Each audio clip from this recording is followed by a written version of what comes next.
Rwanda, land of 1,000 hills. Welcome to a captivating journey through Rwanda's vibrant culture, deep-rooted traditions, and fascinating history. In this video, we'll explore the essence of Rwanda identity, its ancient past, and how its heritage continues to shape the present. Rwanda, a landlocked country in East Africa, is known for its breathtaking landscapes, diverse ecosystems, and rich cultural heritage. Its geographical location and surrounding boundaries are crucial in shaping the nation's identity and interactions with neighboring countries. It is bordered by four countries: Uganda to the north, Tanzania to the east, Burundi to the south, and the Democratic Republic of the Congo to the west. Pre-colonial era. Before colonization, Rwanda was inhabited by various ethnic groups, with the Hutu, Tutsi, and Twa being the most prominent. The society was organized into a hierarchical system, with Tutsis often occupying positions of power. The arrival of European explorers and missionaries in the late 19th century set the stage for Rwanda colonization. During the scramble for Africa, Rwanda came under German colonial rule in the late 19th century. After World War I, the League of Nations granted the territory to Belgium.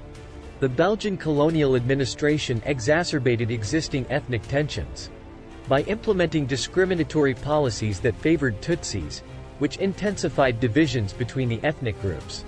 The Belgians introduced identity cards that categorized people as either Hutu, Tutsi, or Twa based on physical features and socio-economic status.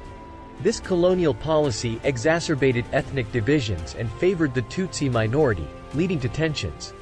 After gaining independence in 1962, Rwanda experienced political and ethnic strife. On April 6, 1994, the plane carrying Rwandan President Juvenal Habyarimana, an ethnic Hutu, was shot down near Kigali, the capital. The plane crash, which also claimed the life of the president of Burundi, Cyprien Ntaryamira. Following the assassination, extremist Hutu factions within the government and military initiated a planned campaign of violence against Tutsis and moderate Hutus. Hutu elites took power, leading to the marginalization of the Tutsi minority.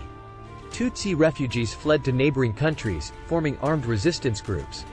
The international community, including the United Nations, failed to intervene effectively to stop the violence.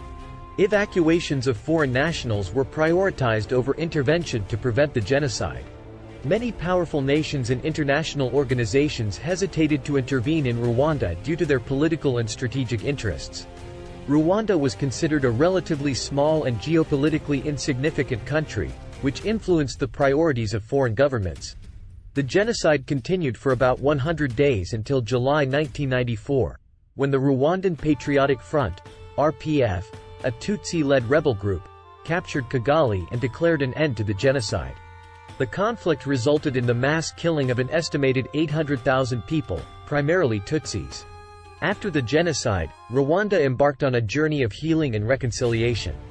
Under President Paul Kagame's leadership, the government initiated policies to unite the nation and foster development. Efforts were made to downplay ethnic divisions and emphasize a unified Rwandan identity. Culture and traditions. Rwandan culture is a tapestry woven with vibrant unity, resilience, and community threads.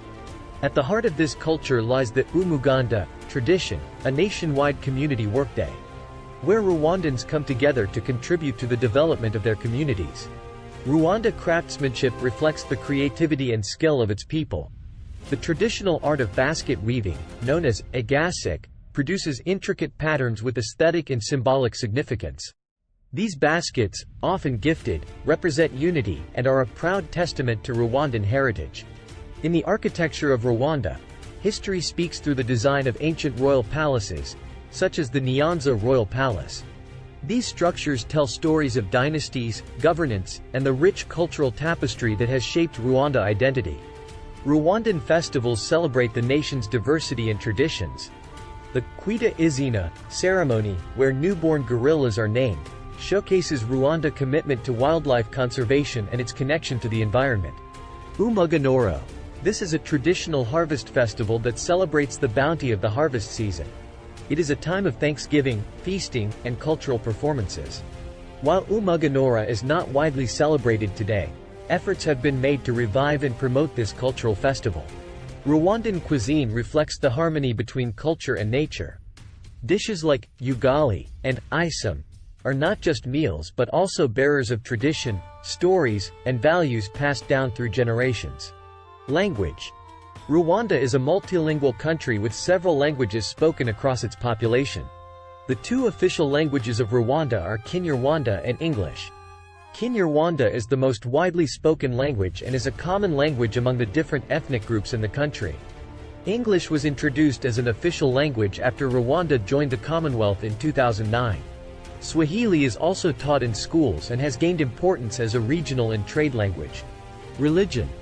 Christianity is the largest religion in Rwanda, with a significant portion of the population adhering to various Christian denominations. Roman Catholicism, one of the prominent Christian denominations in Rwanda, and has a significant following. Various Protestant denominations, including Anglicanism, Presbyterianism, and Adventism, are present in Rwanda. While most Rwandans identify as Christian, many also maintain some aspects of African traditional science. These beliefs often involve the veneration of ancestors, spirits, and a connection to the land. Islam is a minority religion in Rwanda, practiced by a smaller percentage of the population. Muslims live primarily in urban areas and are spread across various ethnic groups. There are also smaller communities of adherents of other religions, including Buddhism and Hinduism. Conclusion. As we conclude this journey through Rwanda captivating culture, traditions, and history, we're reminded that the past weaves the fabric of the present and guides the future. Rwanda is a testament to the strength of a united nation rebuilding its identity while cherishing its heritage. Thank you for watching.